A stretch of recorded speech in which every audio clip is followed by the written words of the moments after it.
Hi friends, ఈరోజు వీడియోలో జగన్ గారు చేసే ప్రయత్నాలకు ఎలక్షన్స్ కమిటీ ఎందుకు అడ్డుకట్ట వేసిందో తెలుసుకుందాం. సంక్షేమ పథకాలకు సంబంధించి ఆంధ్రప్రదేశ్ ప్రభుత్వం స్క్రీనింగ్ కమిటీ ద్వారా సుమారు 14,000 కోట్లకు పైగా పంపిణీకి ప్రతిపాదనలు వచ్చాయని ఈసీ అనౌన్స్ చేసింది. ఈ సొమ్ము చెల్లిస్తే ఓటర్లపై ప్రభావం చూపుతుందని గత 6 నెలల క్రితమే ఉత్తుత్తి బటన్ నొక్కినా ఎందుకు ట్రాన్స్ఫర్స్ చేయలేదని ఏపీ సర్కార్ని ఎన్నికల సంఘం నిలదీసింది. డైరెక్ట్ బెనిఫిట్ స్కీమ్ క్రింద డబ్బులు చెల్లించినప్పుడు 24 గంటల నుంచి 48 గంటల్లోగా లబ్ధిదారుల ఖాతాలో పడాలని ఈసీ గుర్తు చేసింది. అంతగా లబ్ధిదారులకు సొమ్ము చెల్లించాలి అనుకుంటే ఈ నెల 13 తర్వాత బ్యాంకుల నుంచి బెనిఫిషనరీకి చెల్లించవచ్చని సూచించింది. ఎలక్షన్స్లో లాభం పొందేందుకే జగన్ గారు చేసే ప్రయత్నాలకు ఈసీ చెక్ పెట్టిందనే చెప్పవచ్చు.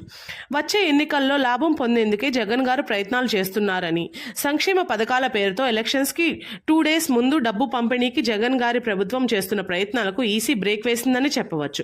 పోలింగ్ ముగిసిన తర్వాతనే లబ్ధిదారులు